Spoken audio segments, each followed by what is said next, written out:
ಭ್ರಷ್ಟಾಚಾರ, ಜಗಳ, ಯಾರಿಗೆ ಸೀಟ್ ಸಿಗುತ್ತೆ, ಯಾವುದೇ ಅಭ್ಯರ್ಥಿಯಲ್ಲಿ ಯಾರೇ ವೋಟ್ ಪಡ್ಕೊಳ್ಳಕ್ ಬಂದಿರೋರು ನಾವು ಇಂತಹ ಕೆಲಸ ಮಾಡಿಕೊಡ್ತೀವಿ, ನಮ್ ಎಲಿಜಿಬಿಲಿಟಿ ಇಷ್ಟಿದೆ, ಒಂದ್ MLA ಆದ್ರೆ ಈ ತರ ಮಾಡ್ಬೋದು, ಒಂದ್ MLA ಗೆದ್ರೆ ನಿಮ್ ಜನಗಳಿಗೆ ಈ ತರ ಅನುಕೂಲ ಆಗುತ್ತೆ ಅನ್ನೋರು ಯಾವ ಇಲ್ಲ ಅಲ್ಲಿ. ಅವ್ರು ಬಂದು ಒಂದ್ ಪಕ್ಷದವರು ನಮ್ಮ ಮುಸಲ್ಮಾನರ ಓಟು ನಮಗ್ ಬೇಕು ಅಂತಾರೆ, ಇನ್ನೊಂದ್ ಪಕ್ಷದವ್ರು ಬಂದ್ಬಿಟ್ಟು ಆ ಹಿಂದೂಗಳ ಓಟು ನಮಗ್ ಬೇಕು ಅಂತಾರೆ. ಬಟ್ ಆ ಹಿಂದೂಗಳಿಗೆ ಆ ಮುಸಲ್ಮಾನರಿಗೆ ಏನ್ ಕೊಡ್ತೀವಿ ನಾವು ಅಂತ ಹೇಳಿ ಯಾರಿಗೂ ಏನು ಹೇಳ್ತಾ ಇಲ್ಲ ಅವರು. ಹಂಗಾಗಿ ನಾನು ಎಲೆಕ್ಷನ್ಗೆ ನಿಂತಾಗ ನಂದು ಒಂದು ಪ್ರಣಾಳಿಕೆ ಇದೆ. ನಾನೊಬ್ಬ ರಾಷ್ಟ್ರೀಯ ಅಧ್ಯಕ್ಷ ಅಂತ ಹೇಳಿದ್ರೆ ನಾನು ರಾಹುಲ್ ಗಾಂಧಿ ತರ ಅಲ್ಲ, ನನ್ಗೂ ಹೈಕಮಾಂಡ್ ಇದೆ ಅಂತಲ್ಲ, ನಾನೇ ಹೈಕಮಾಂಡ್ ಈ ಪಕ್ಷಕ್ಕೆ. ನಾನು ನನ್ನ ಪಕ್ಷದ ಗ್ಯಾರಂಟಿಯನ್ನು ಘೋಷಣೆ ಮಾಡಿದ್ದೀನಿ. ಇವತ್ತಲ್ಲ ಇವತ್ತಿನ 10 ವರ್ಷಕ್ಕೆ ನನ್ನ ಪಕ್ಷ ಬಂದ್ರು ಕೂಡ ನಾನು ಪ್ರತಿಯೊಬ್ಬರದ್ದು 10 ಲಕ್ಷ ರೂಪಾಯಿ ಸಾಲ ಮನ್ನಾ ಮಾಡಿಸ್ತೀನಿ. ಅದು ಹೆಂಗ್ ಮಾಡಿಸ್ತೀರಾ ಅಂತ ಹೇಳಿದ್ರೆ, ಕುಮಾರಸ್ವಾಮಿ ಹೆಂಗ್ ಮಾಡಿದ್ರು, ಸಿದ್ದರಾಮಯ್ಯ ಅವ್ರು ಹೆಂಗ್ ಮಾಡಿದ್ರು, ನಿರ್ಮಲಾ ಸೀತಾರಾಮನ್ ಅವ್ರು ಹೆಂಗ್ ಮಾಡಿದ್ರು. 12,770 ಕೋಟಿ ರೂಪಾಯಿ ಅದಾನಿದು ಸಾಲ ಮನ್ನಾ ಆಗಿದೆ. ಈ ಬಡವರದು ಸಾಲ ಮನ್ನಾ ಆಗಲ್ವಂತೆ. 2,500 ಕೋಟಿ ಪ್ರತಿ ವರ್ಷ ಈ ಸಿದ್ದರಾಮಯ್ಯ ಸರ್ಕಾರದಲ್ಲಿ ಸಾಲ ಮನ್ನಾ ಆಗ್ತಾ ಇದೆ. ನಾವು ಸಾಲ ಮನ್ನಾ ಮಾಡಕ್ ಆಗಲ್ವಂತೆ. 500ರಿಂದ 900 ಕೋಟಿ ರೂಪಾಯಿ ಒಬ್ಬ ಕ್ಷೇತ್ರಕ್ಕೆ ದುಡ್ಡು ಹಣ ಹೋಗುತ್ತೆ. ಅದ್ರಲ್ಲಿ ಒಂದು 200 ಕೋಟಿ ಒಬ್ಬೊಬ್ಬ MLA ಸಾಲ ಮನ್ನಾ ಮಾಡಿದ್ರು ಕೂಡ ಅವ್ರ ಸಾಲಗಳು ಮನ್ನಾ ಆಗುತ್ತೆ, ನೆಮ್ಮದಿಯಾಗಿ ಬದುಕಬಹುದು. ಈ ಸಾಲ ಮನ್ನಾ ಆಗಲ್ಲ ಅಂತೆ. ಯಾಕಂದ್ರೆ ನಾವು ಡೆಪ್ಟ್ ಫ್ರೀ ಇಂಡಿಯಾ ಅಂತ ಹೇಳಿ. ಈಗ ನಂದು ಸೀರಿಯಲ್ ನಂಬರ್ 10 ಸಿಲಿಂಡರ್ ಗುರುತು. ನಂದು ಒಂದೇ ಚಾಲೆಂಜ್, ನಾನು ಒಂದ್ಸತಿ MLA ಮಾಡಿದ್ರೆ ನಾನು 10 ಲಕ್ಷ ರೂಪಾಯಿ ಪ್ರತಿಯೊಬ್ಬರದ್ದು ಸಾಲ ಮನ್ನಾ ಮಾಡಿ ತೋರಿಸ್ತೀನಿ. ಪ್ರತಿಯೊಂದು ಮನೆಗೆ 10 ಸಿಲಿಂಡರ್ ಕೂಡ ಫ್ರೀ ಕೊಡ್ತೀನಿ ಅಂತ ಹೇಳಿದ್ದೀನಿ. ಎಲ್ಲಿಂದ ತಗೊಂಡ್ ಬರ್ತೀರಾ ಅಂತ ಹೇಳ್ತಾರೆ. ಇವ್ರು ಬೇರೆ MLA ಎಲ್ಲಿ ತಗೊಂಡ್ ಬರ್ತಾರ ಅವರು? ಎಲ್ಲರೂ ವಿಧಾನಸೌಧದಿಂದ ದೋಚ್ಕೊಂಡ್ ಬಂದ್ರೆ ನಿಮ್ಗೆ ಹಾಕೋದಲ್ಲಿ. ಅದ್ರಲ್ಲಿ ಒಬ್ಬ ಕಿಡಿಗೇಡಿ ಏನ್ ಮಾಡಿದಾನಂದ್ರೆ, ಇವ್ರು ಎಲ್ಲಾ ರೀತಿಯ ಷಡ್ಯಂತ್ರಗಳು ಮಾಡ್ತಾರೆ. ಒಂದ್ ಅಭ್ಯರ್ಥಿ ಅಂದ್ಮೇಲೆ ಈಗ ಎಲ್ಲಾರು ಕೂಡ ಒಂದೊಂದು ಗ್ಯಾರಂಟಿ ತಗೊಂಡ್ ಬರ್ತಾರೆ. ನಮ್ಗೆ ಇದ್ ನೋಡಿ ಓಟ್ ಹಾಕಿ, ಅದ್ ನೋಡಿ ಓಟ್ ಹಾಕಿ, ಒಬ್ಬನ್ ಕಲರ್ ನೋಡಿ ಓಟ್ ಹಾಕಿ, ಒಬ್ಬನ್ ಟೋಪಿ ನೋಡಿ ಓಟ್ ಹಾಕಿ ಅಂತ. ನನಗೊಬ್ಬ ನಿನ್ನೆ ಫೋನ್ ಮಾಡ್ಬಿಟ್ಟು ಅವನ RTA ಕಾರ್ಯಕರ್ತ ಅಂತೆ, ಬಿಜೆಪಿಯಲ್ಲಿ ಕಾರ್ಯಕರ್ತ ಅಂತೆ. ಅವನು ಒಬ್ಬ ನಮ್ಮವನೇ, ಮುಸ್ಲಿಮ್ಸ್ ಅವನು. ಬಟ್ ಅವನ್ ಏನ್ ಮಾಡಿದಾನಂದ್ರೆ, ಅವ್ರ ದುಡ್ಡಿನ ಆಸೆಗೆ ನನಗ್ ಫೋನ್ ಮಾಡಿ ಅವಚ್ಚ ಶಬ್ದಗಳಿಂದ ಬೈದಿ ನಿಂದಿಸಿ ನಮ್ಮ ತಂದೆ ತಾಯಿ ಏನು ಬಿಟ್ಟಿಲ್ಲ ಅವನು, ಆ ರೀತಿ ಬೈತಾ ಇದ್ದಾನೆ. ಆಮೇಲೆ ಅವರೆಲ್ಲ ಧಮಕಿ ಕೊಟ್ಟಿದ್ದಾನೆ. ಏನಂತ ಹೇಳಿದ್ರೆ, ದಾವಣಗೆರೆಯಲ್ಲಿ ಕಾಲಿಟ್ರೆ ನಿನಗ್ ಮರ್ಡರ್ ಮಾಡ್ತೀನಿ ಅಂತ ಹೇಳ್ಬಿಟ್ಟು. ಇದು ಮಾಡಲ್ ಕೋಡ್ ಆಫ್ ಕಂಡಕ್ಟ್ ಉಲ್ಲಂಘನೆ ಅಲ್ವಾ? ಇದು ರಿಟರ್ನಿಂಗ್ ಆಫೀಸರ್ಗೆ ಕಂಪ್ಲೇಂಟ್ ಕೊಟ್ಟಿದ್ದೀವಿ ನಾವು. ಅವ್ರಿಗೆ ಈಗಲೂ ಕೂಡ ನಾನು ಫೋನ್ ಮಾಡಿದ್ದೆ, FIR ಕಾಪಿ ನೀವು ಹಾಕ್ಲೇಬೇಕು. ಯಾಕಂದ್ರೆ ನಾನ್ ಬೇರೆ ಬಂದು 3 ತಿಂಗಳು ಹೋಗ್ತಾನ ಅವನು. ಯಾರಿಗೂ ಕೂಡ ಅಭ್ಯರ್ಥಿ ಅಂತ ಹೇಳಿದ್ಮೇಲೆ ನಾನೇ ಅಂತ ಅಲ್ಲ, ಒಬ್ಬ ಇಂಡಿಪೆಂಡೆಂಟ್ ನಿಂತಿರೋದು ಕೂಡ RO ಆಫೀಸಲ್ಲಿ ಮೀಟಿಂಗ್ ಕರೆದಾಗ ನಾವೆಲ್ಲರೂ ಹೋಗಿ ಕೂತ್ಕೋತೀವಿ.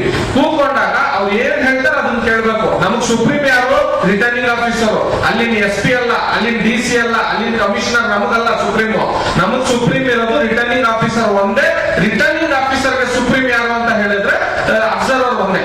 ಅಬ್ಸರ್ವರ್ಗೂ ಫೋನ್ ಮಾಡಿದ್ದೀನಿ, ಅವ್ರಿಗೂ ಹೇಳಿದ್ದೀನಿ. ನಮ್ಮ ಏಜೆಂಟ್ ಹೋಗಿ ಅಲ್ಲಿ ಕಂಪ್ಲೇಂಟ್ ಮಾಡಿದ್ದಾರೆ. ನಾನು ಪಾದಯಾತ್ರೆ ಹೊರಟಿದ್ದೆ.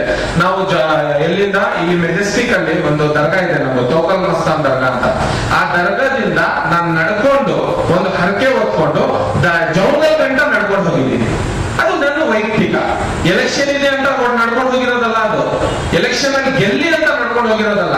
ಇಲ್ಲಿಂದ ಅಯ್ಯಪ್ಪ ಸ್ವಾಮಿವರೆಗೂ ನಡ್ಕೊಂಡು ಹೋದ್ರು ಕೂಡ ದೇವರು ನಿಯತ್ ನೋಡ್ಬಿಟ್ಟೆ ಕೊಡೋದು, ನೀನ್ ಹಿಂದೂ ಆಗಿರ್ಲಿ ಮುಸ್ಲಿಮ್ಸ್ ಆಗಿರ್ಲಿ. ಬಟ್ ನಾನ್ ನನ್ನ ಹರಕೆನ ತಗೊಂಡು ಅವರು ಈ ಜನಗಳ, ಯಾಕಂದ್ರೆ ಅಲ್ಲಿ ಸುನ್ನಿ ಮುಸ್ಲಿಮ್ಸ್ ಅನ್ನೋದು 92,000 ಜನ ಇದ್ದಾರೆ ಇಲ್ಲಿ ದಾವಣಗೆರೆಯಲ್ಲಿ. ಅವರೆಲ್ಲ ಓಟ್ ಹಾಕಿ ನನ್ನ ಗೆಲ್ಲಿಸ್ತಾರಂತ ಹೇಳಿ ಒಂದೊಂದು ಓಟಿಗೆ 7,000 ರೂಪಾಯಿ ಕೊಡ್ತಾ ಇದ್ದಾರೆ. ಒಂದು ಓಟಿಗೆ 7,000 ರೂಪಾಯಿ. ಈ ಕುಕ್ಕರು ನಿಕ್ಕರು ಕೊಟ್ಬಿಟ್ಟು ಓಟನ್ನ ಮಾರ್ಕೊಂಡು ನಾನು ಚಾಲೆಂಜ್ ಮಾಡಿದ್ದೀನಿ. ನಾನು ನನ್ನ ದೇವ್ರ ಪುರಾಣ ಮೇಲೆ ಪ್ರಮಾಣ ಮಾಡಿ ಹೇಳಿದ್ದೀನಿ, ನಾನು ಗೆದ್ರೆ ಈ ಕೆಲಸ ಮಾಡ್ಕೊಡ್ತೀನಿ. ಯಾಕಂದ್ರೆ ಸೆಕ್ಯೂರ್ಡ್ ಲೋನ್ ಅಂದ್ರೆ ಏನು, ಅನ್ಸೆಕ್ಯೂರ್ಡ್ ಲೋನ್ ಏನಂದ್ರೆ, RBI ಗೈಡ್ಲೈನ್ಸ್ ಏನಿದೆ, ಪೇಮೆಂಟ್ಸ್ ಅಂಡ್ ಸೆಟಲ್ಮೆಂಟ್ ಆಕ್ಟ್ 2007 ಅಂದ್ರೆ ಏನು, ನೆಗೋಷಿಯಬಲ್ ಇನ್ಸ್ಟ್ರೂಮೆಂಟ್ ಆಕ್ಟ್ ಅಂದ್ರೆ ಏನು, ಎಲ್ಲಾ ತಿಳಿಸಿ ಎಲ್ಲಾ ಮಾಡಿ. ಈ ಜಾಸ್ತಿ ಬುದ್ಧಿವಂತಿಕೆ ಇರುತ್ತೆ ನೋಡಿ.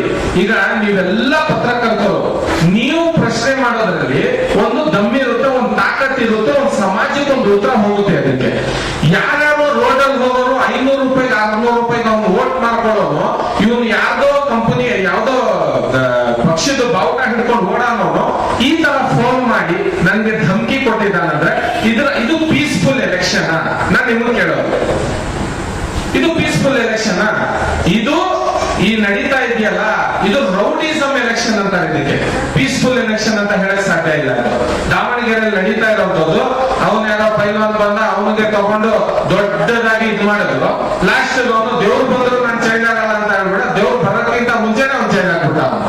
ಎಲ್ಲಿ ದೇವ್ರ ಕೆಳಗಡೆ ಎಲ್ಲಿದ್ಬಿಡ್ತಾನೋ ಅಂತ ಹೇಳಿ ಈ ತರ ಸಾವಿರಾರು ಜನಗಳಿಗೆ ನೋಡಿ. ಮುಸ್ಲಿಮ್ಸ್ ಅಂತ ಮತ ಜಾಸ್ತಿ ಇದೆ ಅಂತನಲ್ಲ, ಹಿಂದೂಗಳಂತನಲ್ಲ, ಇದು ಅಖಂಡ ಭಾರತಕ್ಕೆ ನಿರ್ಮಾಣ ಮಾಡಿರುವಂತದ್ದು. ಇದು ಆಚಾರ್ಯ ಚಾಣಕ್ಯ ಕಟ್ಟಿರುವಂತ ಬಾಬಾ ಸಾಹೇಬ್ ಭೀಮ್ರಾವ್ ಅಂಬೇಡ್ಕರ್ ಐಡಿಯಾಲಜಿ ಮೇಲೆ ನಡೆಯುವಂತ ದೇಶ ಇದು ನಮ್ದು. ಇದು ನೀನು ಮುಸ್ಲಿಮ್ಸ್, ನೀನ್ ಹಿಂದೂ, ಯದಾ ಯದಾದಿ ಧರ್ಮಸೆ ಯದದಿ ಭವತು ಭಾರತ. ಇದು ನೀನ್ ಕಟ್ಟಿರೋದಲ್ಲ, ನಾನ್ ಕಟ್ಟಿರೋದಲ್ಲ. 12 ವರ್ಷದ ಹುಡುಗನ್ ಕರ್ಕೊಂಡ್ಬಂದು ಅಖಂಡ ಭಾರತವನ್ನು ಕಟ್ಟಿರೋದು. ಇಂಥದ್ರಲ್ಲಿ ನೋಡಿ, ನನ್ನ ಕಂಪ್ಲೇಂಟ್ ಕಾಪಿನೂ ಇದೆ ನನ್ನ ಹತ್ರ. ಅವ್ನು ಬೈದಿರೋದೆಲ್ಲ ರಿಕಾರ್ಡಿಂಗು ಕೂಡ ಕಳಿಸಿದ್ದೀನಿ ನಾನು. ರಿಕಾರ್ಡಿಂಗ್ ಎಷ್ಟು ಖರಾಬ್ ಇದೆ ಅಂತ ಹೇಳಿದ್ರೆ, ಅದು ನನ್ನ ಜೀವನದಲ್ಲಿ ನಾನು ಕೇಳಿರ್ಲಿಲ್ಲ ಆ ತರ ಶಬ್ದಗಳು. ಆ ತರ ಬೈತಾನ ಅವನು. ಅವನು ವಸೀಂ ಅಂತ ಹೇಳ್ಬಿಟ್ಟು, ಮೊಹಮ್ಮದ್ ವಸೀಂ ಅವನ ಹೆಸರು. ಅವನು ದಾವಣಗೆರೆ, ಅವನು ಲೋಕಲ್ ಅವನು. ಅಂದ್ರೆ ಈಗ ಎಲ್ಲಿ ಮುಸಲ್ಮಾನರು ಓಟ್ಗಳೇ, ಈಗ ಪ್ರತಿಯೊಂದು ಹೆಣ್ಮಗುಗೂ ಗೊತ್ತು 10 ಸಿಲಿಂಡರ್ ಫ್ರೀ ಕೊಡ್ತಾರಂದ್ರೆ ಇವ್ರಿಗೆ ಓಟ್ ಹಾಕ್ಬೇಕು ಅಂತ. 10 ಲಕ್ಷ ಸಾಲ ಮನ್ನಾ ಮಾಡಿಸ್ತಾನಂದ್ರೆ ಇವ್ರಿಗೆ ಓಟ್ ಹಾಕ್ಬೇಕು. ಒಂದ್ಸತಿ ಅವಕಾಶ ನೋಡ್ಬೋದಲ್ಲ. ನಾನ್ ಮಾಡಿಲ್ಲ ಅಂದ್ರೆ 15 ದಿನದಲ್ಲಿ ರಾಜೀನಾಮೆನೂ ಕೊಡ್ಬೋದಲ್ಲ. ಇದೇನ್ ರೀ ಎಲೆಕ್ಷನ್ ಆಗಲ್ಲ ಮತ್ತೆ ಇದಿಲ್ಲ ಅಂತ ಹೇಳಲ್ಲ. ಇದು ಶಾಶ್ವತ ಅಲ್ವಲ್ಲ. ಸೀಟ್ಗೋಸ್ಕರ ಸಾಯುವಂತ ಜನ ಇವರು. ಯಾಕಂದ್ರೆ ಸೀಟ್ ಅಂದ್ರೆ ಜೀವ ಬಿಟ್ಬಿಡ್ತಾರೆ. ಇವ್ರ ಜೀವಮಾನದಲ್ಲೂ ಕೂಡ ಇವರು ಎಷ್ಟು ಜನ MLA-ಗಳಾಗಿದ್ದಾರೆ ಇವತ್ತು ನೋಡಿ. ಇಡೀ ಕ್ಯಾಬಿನೆಟ್ ಕಾಂಗ್ರೆಸ್ ಅಲ್ಲಿದೆ ದಾವಣಗೆರೆಯಲ್ಲಿ. ಒಬ್ಬೊಬ್ಬ ಒಂದೊಂದು ರೀತಿ ಸ್ಟೇಟ್ಮೆಂಟ್. ಅವ್ರ ಕ್ಷೇತ್ರಕ್ಕೆ ಹೋಗಿ ನೋಡಿ, ಅವ್ರಿಗೆ ಕಸ ಎತ್ತಿಲ್ಲ. ಈ ಶಿವಾಜಿನಗರ ಕ್ಷೇತ್ರದಿಂದ ಅಲ್ಲಿಗೆ ಹೋಗಿದ್ದಾರೆ, ಈ ಶಿವಾಜಿನಗರದಲ್ಲಿ ಹೋಗಿ ಗೆಬ್ಬೆ ಬಿಡಿಸಿದ್ದಾರೆ. ಅವ್ರ ಕ್ಷೇತ್ರನ ನೀಟಾಗಿ ಇಟ್ಕೊಳ್ಳಿ ಅಂದ್ರೆ ಅಲ್ಲಿ ಅವನನ್ನು ಕೆಲ್ಸಕ್ಕೆ ಹೋಗಿದ್ದಾರೆ. ನಾ ಗೆಲ್ಲಿಸ್ಲಿ, ನಿಮ್ ಪಕ್ಷದ ಕೆಲಸ, ನಿಮ್ ಕಾರ್ಯ ಯಾರೇ ಇದ್ರು ಕೂಡ ನಿಮ್ ಪಕ್ಷ ನಿಮ್ ಇದನ್ನು ನೀವು ಮಾಡ್ಲೇಬೇಕು, ಬೇಡ ಅಂತಲ್ಲ. ನಮಗೆ ಧಮಕಿ ಕೊಡಿಸುವಂತ ಅವಶ್ಯಕತೆ ಏನ್ ಬಂತು ನಿಮ್ಗೆ? ಇಷ್ಟು ಹೇಳಿತನ ಏನಕ್ಕೆ ಬಂತು? ಇದೇ ಕೆಲಸ ನೀವು ಎಲೆಕ್ಷನ್ ಆದ್ಮೇಲೆ ಮಾಡ್ಬೋದಾಗಿತ್ತಲ್ಲ, ಇಲ್ಲ ಎಲೆಕ್ಷನ್ ಗಿಂತ ಮುಂಚೆ ಮಾಡ್ಬೋದಾಗಿತ್ತಲ್ಲ. ನಾನು 3 ವರ್ಷದಿಂದ ಸಾಲದಿಂದ ಸಾಯ್ತಾ ಇರುವಂತ ಜನಗಳನ್ನೇ 170 ಜನ ಉಳಿಸಿದೀನಿ. ಅವ್ರ ಕೈಲಿ ಸ್ಟೇಟ್ಮೆಂಟ್ ತಗೊಂಡಿದ್ದೀನಿ. ನೀವು ಸಿಗ್ತಾ ಇರ್ಲಿಲ್ಲ ಅಂದ್ರೆ ನಾವು ಸಾಯ್ತಾ ಇದ್ವಿ ಅಂತ ಹೇಳಿದ್ದಾರೆ.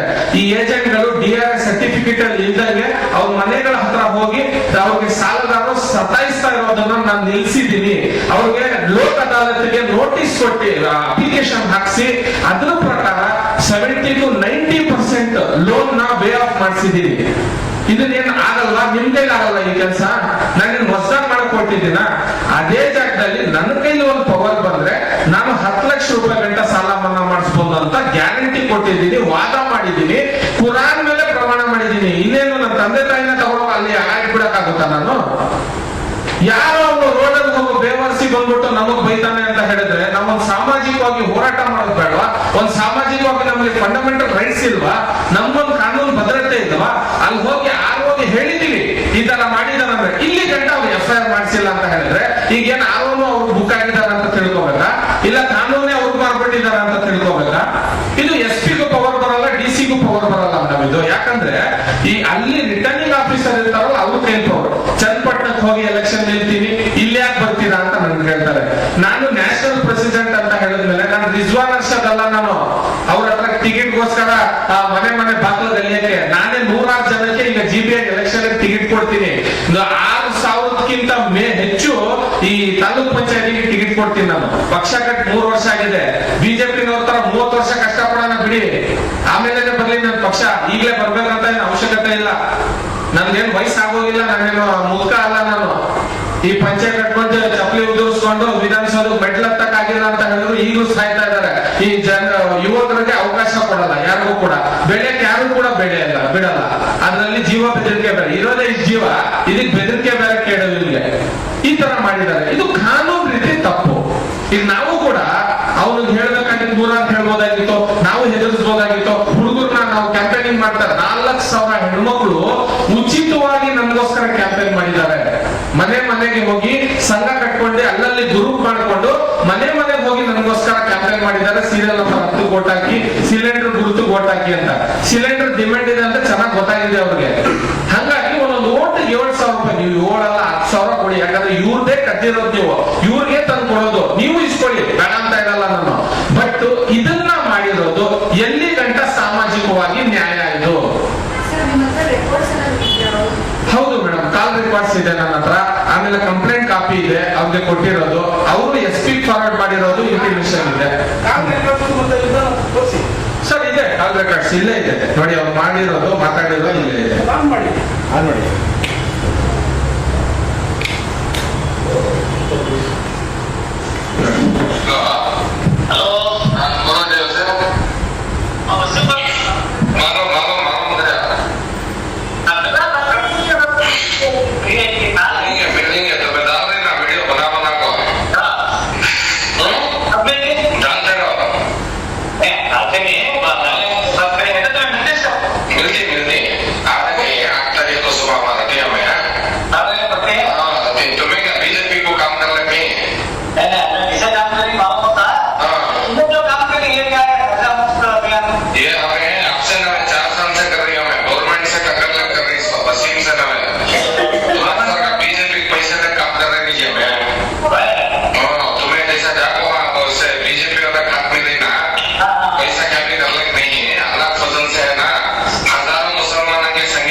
ಇದು ಇದಕ್ಕಿಂತ ಮುಂಚೆ 3 ಸಲ ಹೋಟೆಲ್ ಹತ್ರ ಹುಡುಗರು ಕಳಿಸ್ತಾನೆ. ನಾವೇನ್ ಲೋಕಲ್ ಅವ್ರ ಅಲ್ಲಿ ನಾವ್ ಈ ಏರಿಯಾದಲ್ಲಿ ಇದೀವಿ, ಅಕ್ಕಪಕ್ಕದವ್ರು ಗುರುತಿರ್ತಾರೆ ಅಂತ ಹೇಳಿದ್ರೆ ಎಲೆಕ್ಷನ್ ಅಂದ್ಮೇಲೆ ಈಗ ರಾಹುಲ್ ಗಾಂಧಿ ಅಲ್ಲಿಂದ ಬಂದು ಕೇರಳದಲ್ಲಿ ಹೋಗಿ ಎಲೆಕ್ಷನ್ಗೆ ನಾಮಿನೇಷನ್ ಹಾಕ್ತಾರೆ. ರಾಹುಲ್ ಗಾಂಧಿ ಯಾಕೆ ಹಾಕಿದ್ದಲ್ಲ ಅಂತ ಕೇಳಕ್ಕಾಗುತ್ತೆ? ನಿರ್ಮಲಾ ಸೀತಾರಾಮನ್ ಇಲ್ಲಿಗೆ ಬಂದು ಹಾಕ್ತಾರೆ. ದೇವೇಗೌಡರು ಕರ್ನಾಟಕದಿಂದ ಹೋಗಿ ಪ್ರಧಾನಿ ಆಗ್ತಾರೆ. ಈ ದೇಶಕ್ಕೆ ಹೆಮ್ಮೆ ಅಲ್ವಾ ಇದು? ಎಲೆಕ್ಷನ್ ಅಂತ ಹೇಳಿದ್ರೆ ಸ್ವಾಭಾವಿಕವಾಗಿ ನೆಮ್ಮದಿಯಾಗಿ ನಡೆಸಬೇಕು ಅಂತ ಅಲ್ವಾ? ಇಂಥ ಲೋಫರ್ಗಳನ್ನ ಹಿಡಿದು ಜೈಲಿಗೆ ಹಾಕಿಲ್ಲ ಅಂತ ಹೇಳಿದ್ರೆ ನಮ್ಮ ಕಾನೂನು ಸತ್ತೋಗಿದೆ ಅಂತ ತಿಳ್ಕೊಬೇಕಾಗುತ್ತೆ ನಾವು. ಇದು ಕೂಡ ರಿಟರ್ನಿಂಗ್ ಆಫೀಸರ್, ಯಾಕಂದ್ರೆ ನೋಡಿ ಮಾಡಲ್ ಕೋಡ್ ಆಫ್ ಕಂಡಕ್ಟ್ ನಡೀತಾ ಇದೆ. ಈಗ ಇಲ್ಲಿ ನೀವು ದುಡ್ಡು ಹಂಚ್ತಾ ಇದ್ರೆ ಯಾರು ಬಂದು ಕೇಳಲ್ಲ ನಿಮ್ಗೆ, ಇಲ್ಲಿ ಯಾಕೆ ದುಡ್ಡು ಹಂಚ್ತಾ ಇದ್ದೀರಾ ಅಂತ. ನಿನ್ ದುಡ್ಡು ನಿನ್ಗೆ ಯಾರು ಹಂಚ್ಕೋದಿಲ್ಲ. ನೀನ್ ಸಾಲ ಮನ್ನಾ ಮಾಡ್ತಾರೆ, ನೀನ್ ಯಾರಾದ್ರೂ ಮಾಡ್ಕೋ. ಜನ ಬೇಕಾದವ್ರು ಮಾಡಿಸ್ಕೋತಾರೆ, ಇಲ್ಲಾಂದ್ರೆ ಬಿಡ್ತಾರೆ. ಬಟ್ ಅಲ್ಲಿ ಯಾವುದೇ ರೀತಿಯ ಆಕ್ಟಿವಿಟಿ ಮಾಡ್ಬೇಕಾದ್ರೆ ನಾವು ಆ ಕ್ಷೇತ್ರಕ್ಕೆ ಮಾಡಲ್ ಕೋಡ್ ಆಫ್ ಕಂಡಕ್ಟ್ ಅಂತ ಜಾರಿ ಆದ್ಮೇಲೆ ಸೆಕ್ಷನ್ 144 ಆಗ್ತಾರಲ್ಲ, ಆ ತರ ಇರುತ್ತೆ ಅದು ಸಿಮಿಲರ್ ಆಗಿ. ಈ ತರದಲ್ಲಿ ನಾವೇನಾದ್ರೂ ತಪ್ಪು ಹೆಜ್ಜೆಯನ್ನ ಇಡಕ್ಕಾಗುತ್ತಾ ಅಲ್ಲಿ ಕ್ಯಾಂಡಿಡೇಟ್ ಆಗಿ? ಈ ತರ ಮಾಡಿದಾನೆ ಅಂತ ಹೇಳಿದ್ರೆ ಫೋನ್ ಮಾಡಿ ಡೈರೆಕ್ಟ್ ಆಗಿ ಅವ್ನ ಅಮ್ಮನ್ ಹಾಕೋಣ ಅಂತ ಹೇಳ್ತಾನಂದ್ರೆ ನಾವು ನಮ್ ತಾಕತ್ತೇನಿದೆ, ನಮ್ ದೆಮ್ಮಿದೆ, ಎಲೆಕ್ಷನ್ ಆದ್ಮೇಲೆ ತೋರಿಸ್ಬೋದು ನಾವು. ಬಟ್ ಎಲೆಕ್ಷನ್ ಸಮಯದಲ್ಲಿ ನಾವು ಯಾವುದೇ ರೀತಿಯ ತಪ್ಪು ಹೆಜ್ಜೆಯನ್ನು ಇಟ್ರೆ ನಾವು ಉಲ್ಟಾ 6 ವರ್ಷ ಸಸ್ಪೆಂಡ್ ಆಗ್ತೀವಿ. ನಮ್ಮ ಜೀವನದಲ್ಲಿ ಮತ್ತೆ ನಾವು ಎಲೆಕ್ಷನ್ ಕಂಟೆಸ್ಟ್ ಮಾಡಕ್ ಆಗಲ್ಲ. ನಾವು ಕೂಡ ಸ್ವಲ್ಪ ತೆಪ್ಪಗಿರ್ಬೇಕಾಗುತ್ತೆ. ಅವ್ನು ಬೈದ್ರು ಪರವಾಗಿಲ್ಲ, ಯಾಕಂದ್ರೆ ಈ ಸ್ವಾಭಾವಿಕ ನೀವು ನೋಡಿದಿರಲ್ಲ, ವಾಟಾಳ್ ನಾಗರಾಜ್ ಅವ್ರನ್ನ ಬೈದ್ರು, ಹೊಡೆದ್ರು, ಜೈಲ್ಗೆ ಹಾಕರು, 100 ಸಲ ಪೊಲೀಸ್ನವರೇ ಸಾಕಿದ್ದಾರೆ ಅವ್ರಿಗೆ. ಯಾಕಂದ್ರೆ ಹೋರಾಟಗಾರರು ಅವರು. ಇದೆಲ್ಲ ನಾವು ಸಹಿಸ್ಕೋಬೇಕಾಗುತ್ತೆ. ಅಯ್ಯೋ ವಾಟಾಳ್ ನಾಗರಾಜ್ ಅವ್ರು ಹಿಂದೂ ಅಂದ್ರೆ ನಮ್ಗೆ ಯಾಕೆ, ನಾವು ಮುಸಲ್ಮಾನರು ಅನ್ನೋದಲ್ಲ. ಸೊ ಈ ರಾಜ್ಯಕ್ಕೋಸ್ಕರ ಮಾಡ್ತಾ ಇದ್ದಾರೆ ಅಂದ್ರೆ ಮಾಡ್ತಾ ಇದ್ದಾರೆ, ಒಳ್ಳೇದು. ಈಗ ನಾನು ಒಂದ್ ಕೆಟ್ಟ ಕೆಲಸ ಮಾಡ್ತಾ ಇದ್ರೆ 100 ಜನ ಹೇಳಲ್ವಾ? ಈಗ ನೀವೆಲ್ಲ ಹಿರಿಯರೇ ಕೂತಿರೋದು, ನಾನ್ ಚಿಕ್ಕವನು. ನಾನು 30 ವರ್ಷಕ್ಕೆ ಪಕ್ಷ ಕಟ್ಟಿ 27 ವರ್ಷಕ್ಕೆ ಪಕ್ಷ ಕಟ್ಟಿದ್ದೀನಿ. ನನ್ಗೆ ಈಗ 30 ವರ್ಷ. 30 ವರ್ಷದಲ್ಲಿ 4 ಎಲೆಕ್ಷನ್ ಫೇಸ್ ಮಾಡಿದ್ದೀನಿ. ನಾನು ಚನ್ನಪಟ್ಟಣದಲ್ಲಿ ನಿಂತ್ಕೊಂಡಿದ್ದೀನಿ, ಇಲ್ಲಿ ಬೆಂಗಳೂರು ಸೌತ್ ಗೆ ಎಲೆಕ್ಷನ್ ಗೆ ಕಂಟೆಸ್ಟ್ ಮಾಡಿದ್ದೀನಿ, ಸೆಂಟ್ರಲ್ ಗೆ ನಿಂತ್ಕೊಂಡಿದ್ದೀನಿ. ಏನ್ ನಿಂತ ತಕ್ಷಣ ನಾನು ಗೆದ್ಬಿಟ್ಟಿದ್ದೀನಿ ಅಂತಲ್ಲ, ಸೋತ್ಬಿಟ್ಟಿದ್ದೀನಿ ಅಂತ ನಾನು ಬಿಟ್ಬಿಡಕ್ಕಾಗುತ್ತಾ? ಲಾಸ್ಟ್ ಪುರಾಣ ಮೇಲೆ ಪ್ರಮಾಣ ಮಾಡಿದ್ದೀನಿ. ಈ ಎಲೆಕ್ಷನ್ ಮೇಲೆ ನಾನು ಜೀವ